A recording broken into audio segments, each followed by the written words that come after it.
Tabus em nossa sociedade não são novidade. O câncer, falar sobre câncer, né? Tratamento de câncer já foi um tabu, nem o nome se falava, né? Morte, né? Ainda é, né? Mas já foi mais, né?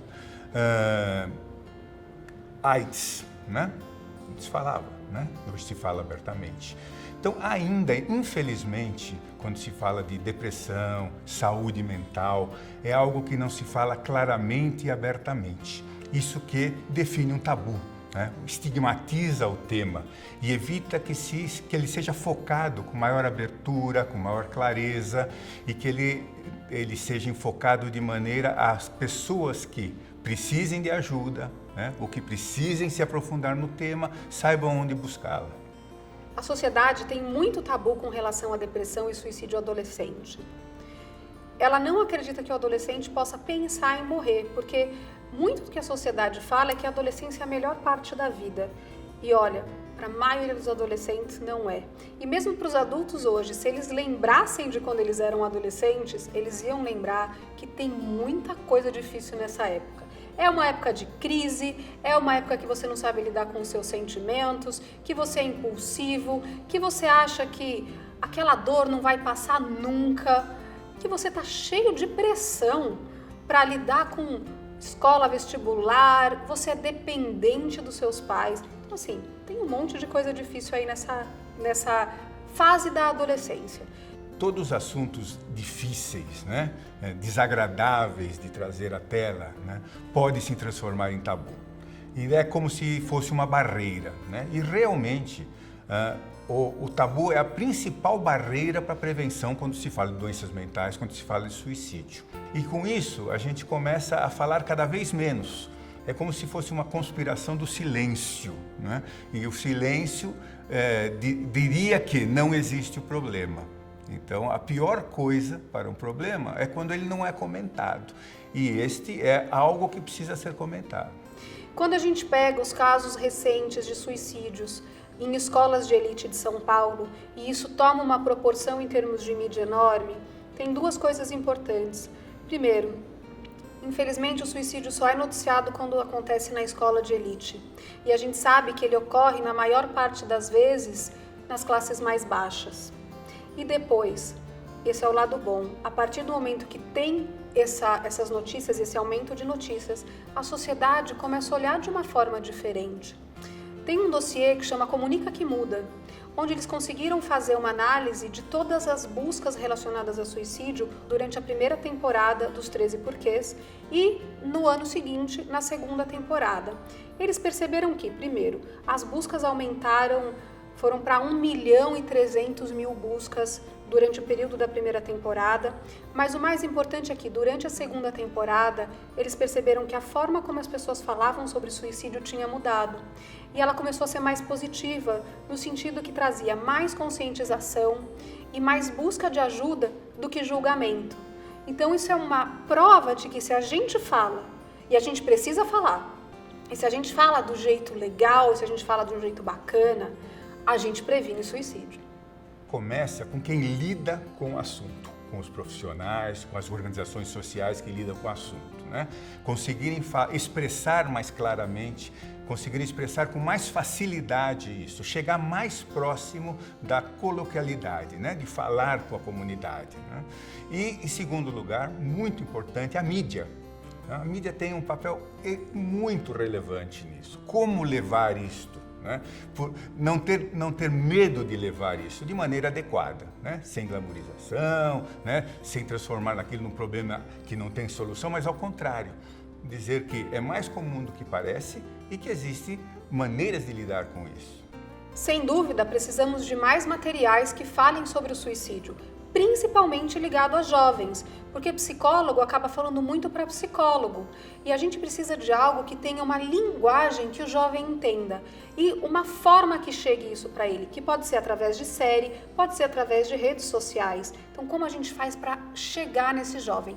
Os 13 Porquês conseguiu isso. Então, quando ele começa a trazer todas essas questões, ele faz uma pesquisa onde mostra que quase 80% dos adolescentes que viram a série se identificaram com os personagens e algo que é muito preocupante, acham que o que aconteceu na série é algo da realidade deles? E aí, para quem viu a série, entende que isso é preocupante? Mostra que você pode sim falar de suicídio, de depressão e de vários outros assuntos na televisão ou em séries. Mas é lógico que você precisa de cuidados, como, por exemplo, não mostrar a cena do suicídio, que é uma das coisas que a Organização Mundial da Saúde recomendam. Quando se fala em saúde emocional, desenvolvimento de habilidade emocional, apoio emocional, começa com sentimentos, né? Nós sabemos que os nossos sentimentos são legítimos, que não existe sentimento negativo, ruim, que me maltrata. Sentimentos são naturais. Saber que sempre quando acontece alguma coisa que nos contraria na vida, algum fato que nós lemos como contrário aos meus desejos, eu vou ter sentimentos que eu vou me defender deles. E muitas vezes a gente não quer ter o sentimento.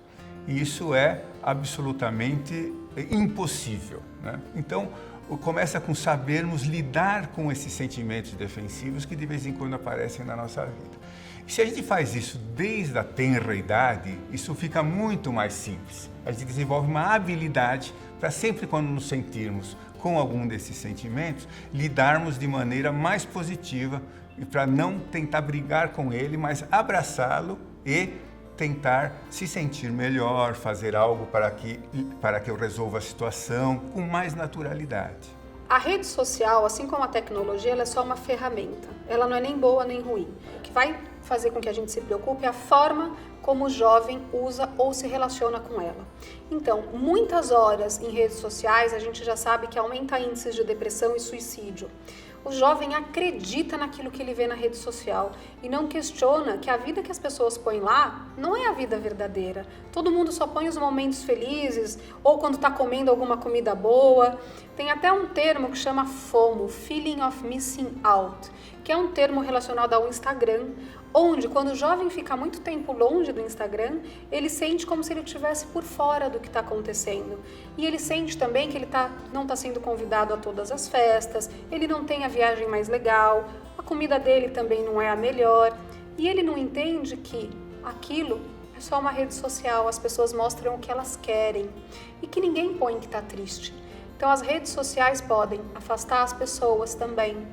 Elas podem criar ambientes propícios ao cyberbullying, mas também tem muita coisa legal em rede social. Tem grupos de apoio, grupos de ajuda, as pessoas podem falar o que elas querem também sem tanto julgamento, elas podem encontrar grupos de pertencimento. Então tudo vai depender da forma como ele lida com isso. Religião é um fator de proteção quando se fala em riscos de suicídio. Isso é científico, né? Eu acho que quando se pergunta a religião, quer dizer, mas a religião não me traz algumas travas, né?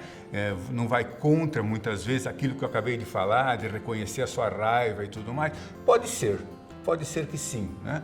Mas quando você consegue ter uma atmosfera de carinho, uma atmosfera de proteção das pessoas, né? Isso vira quase que um detalhe, né? Então, eu acho que é muito importante as pessoas terem toda a liberdade de terem qualquer religião, que se sintam melhor com elas, mas que se sintam bem com elas, né? Que faça bem para si próprio, né? Isso não vai contra a saúde emocional. Sem dúvida nenhuma, o suicídio de jovem está muito ligado à sociedade. Ela traz uma pressão muito grande nesse jovem. É muito difícil que ele entre no mercado de trabalho. Ela exige que ele esteja bem o tempo inteiro. Tem uma questão da masculinidade tóxica, que é homens não podem pedir ajuda e não podem falhar. Isso são questões da sociedade que podem aumentar o suicídio entre jovens. Jovens que têm medo de não darem conta do futuro. Jovens que se percebem homossexuais num local com muito preconceito. São outros fatores. Então, a sociedade sim tem um papel importante, não só na prevenção, como infelizmente, em muitos casos, ela é um dos fatores desencadeantes de comportamentos suicidas de jovens. Bom, a hora de pedir ajuda é a hora que você necessita, a hora que você sente que alguma coisa não está bem com você, é a hora que você sente que você sozinho não tem recursos internos suficientes para fazer frente a alguma situação, ao que está acontecendo com você. Isso deve ser incentivado, né? Porque pedir ajuda não é sinal de fraqueza, pedir ajuda não é sinal de que você não é capaz de lidar com a sua vida. Todos nós dependendo do que aconteça na nossa vida, uma hora ou outra vamos pedir ajuda. O que acontece no CVV é o seguinte, somos todos voluntários, né? Voluntários que fazem o quê? Que dão a oportunidade para a pessoa que nos procura a conversar sobre qualquer assunto que lhe incomode, sobre o que está acontecendo na sua vida, sobre como é que ela consegue ou não consegue lidar com os seus problemas. Né? Uma oportunidade, às vezes, de desabafo, uma oportunidade de você conversar com alguém e dizer tudo o que você quer. O CVV ele tem um trabalho fantástico na prevenção do suicídio. Ele acolhe as pessoas em sofrimento emocional, seja ele qual for. Então são ligações gratuitas e anônimas. Eles não têm o número de quem liga e eles não pedem nem o nome se a pessoa não quiser falar. Então qualquer um pode ligar lá que é super seguro. Se ele não quiser que ninguém saiba que ele ligou, não vai saber. Hoje a ligação é gratuita e ele pode ligar do Brasil inteiro, 24 horas por dia, 7 dias por semana, vai ter alguém lá para escutar e acolher. O suicídio de um famoso ou de um ídolo, ele vai influenciar um adolescente no período da ambivalência, quando ele começa a pensar em suicídio, mas ele ainda não decidiu.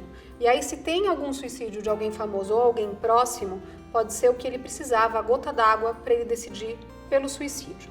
Além disso, mostra para o jovem que, se o outro fez, por que eu não vou fazer? Se nem ele aguentou, quem sou eu para aguentar? Porque o jovem tem uma visão de que o famoso tem uma vida muito boa. Tudo vai depender da vulnerabilidade desse jovem e da leitura que ele fizer da situação.